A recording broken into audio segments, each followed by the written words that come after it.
सोचिए जरा, एक बड़ा सा 6 लेन का एक्सप्रेसवे, और वो भी सिर्फ 100 दिन में बनकर तैयार। सुनने में किसी साइंस फिक्शन फिल्म जैसा लगता है ना, पर ये कोई कहानी नहीं है। ये भारत में हो रहा एक कमाल का काम है। चलिए देखते हैं कि आखिर ये होता कैसे है। जी हाँ, बिल्कुल सही सुना। एक तरफ बंजर जमीन और बस 100 दिन बाद उसी जगह पर एक चमकचमाता नया एक्सप्रेसवे। आखिर ये मुमकिन कैसे है? बस यही सवाल है जो हमें इस पूरी प्रक्रिया की गहराई में ले जाएगा। 100 दिन, सिर्फ 100 दिन, यही है वो मैजिक नंबर। तो चलिए स्टेप बाय स्टेप देखते हैं कि वो कौन से कदम हैं जो इस नामुमकिन सी लगने वाली स्पीड को मुमकिन बना देते हैं। तो कंस्ट्रक्शन में जो स्पीड आती है ना, उसकी शुरुआत असल में जमीन पर नहीं होती। उसकी शुरुआत होती है बहुत ही सावधानी से की गई प्लानिंग से। पहला कदम वो कागज और कंप्यूटर पर उठाया जाता है। जमीन पर पहली खुदाई होने से काफी पहले ही असल काम शुरू हो जाता है। ड्रोन्स और जीपीएस टेक्नोलॉजी ये आसमान से जमीन का एकदम परफेक्ट मैप तैयार करते हैं। इससे क्या होता है? इससे सबसे सीधा और सबसे बेहतर रास्ता चुना जा सकता है, और प्लानिंग में बचाया गया एक एक मिनट आगे चलकर कंस्ट्रक्शन के कई दिन बचा लेता है। अब एक बार जब प्लान फाइनल हो जाता है, उसको हरी झंडी मिल जाती है, तब शुरू होता है जमीन को बदलने का काम। ये वो स्टेज है जहां सच में, आम भाषा में कहें तो, पहाड़ हिलते हुए दिखते हैं। और इस काम के असली हीरो ये हैं, बड़ी बड़ी मशीनें, बुलडोजर, एक्सकवेटर और ग्रेडर। यही वो ताकतवर मशीनें हैं जो हाईवे के लिए तय किए गए रास्ते को साफ करती हैं और लेवल करती हैं। ये पूरा प्रोसेस मोटा मोटी 3 आसान स्टेप्स में होता है। सबसे पहले पेड़ और जो भी रुकावटें हैं उन्हें हटाया जाता है। फिर मिट्टी को एक लेवल पर लाया जाता है, और आखिर में तटबंध बनाए जाते हैं, यानी मिट्टी के ऊंचे ढेर, जिससे सड़क जमीन से थोड़ी ऊपर उठ जाती है।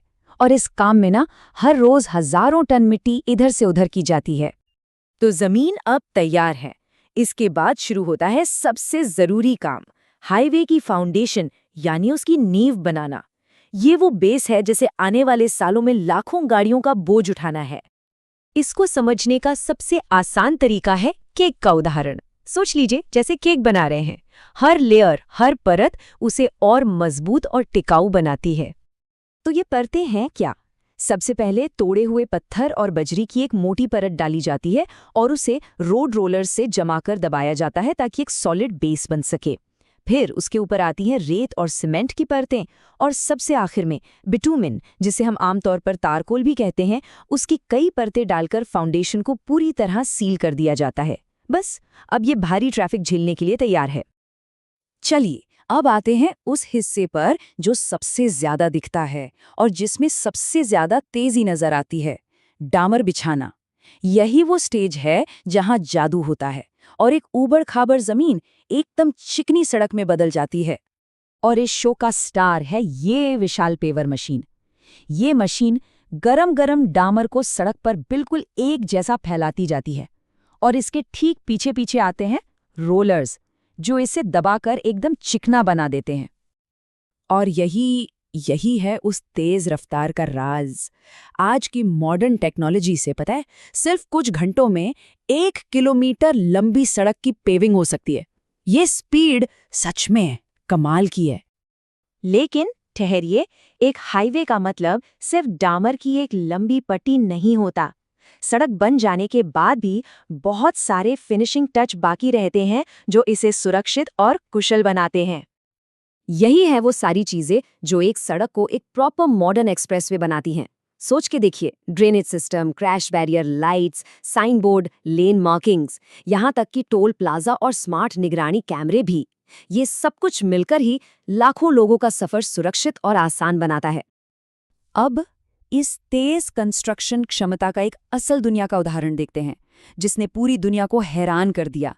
ये एक ऐसी उपलब्धि है जो दिखाती है कि भारत क्या कर सकता है। तो हुआ ये कि भारत ने हाल ही में 75 किलोमीटर लंबा एक नया हाईवे का हिस्सा बनाया। और इसको बनाने में टाइम कितना लगा? सिर्फ 105 घंटे। हाँ, सही सुना, 75 किलोमीटर सिर्फ 105 घंटों में, यानी 4.5 दिन से भी कम टाइम में। सोच सकते हैं? ये एक नया विश्व रिकॉर्ड था। और ये कोई एक अकेली बात नहीं है। दिल्ली मुंबई एक्सप्रेसवे जैसे बड़े बड़े प्रोजेक्ट्स इस बात का सबूत है कि भारत में अब स्पीड और क्वालिटी दोनों एक साथ हासिल की जा सकती हैं। तो अगली बार जब किसी नए चमचमाते हाईवे पर गाड़ी चल रही हो तो ये सोचना कितना दिलचस्प होगा कि धूल से लेकर इस मंजिल तक का सफर शायद सिर्फ 100 दिनों में पूरा हुआ हो। और ये बात सोचने पर मजबूर करती है कि अगर ये मुमकिन है तो इंजीनियरिंग का अगला असंभव काम क्या होगा।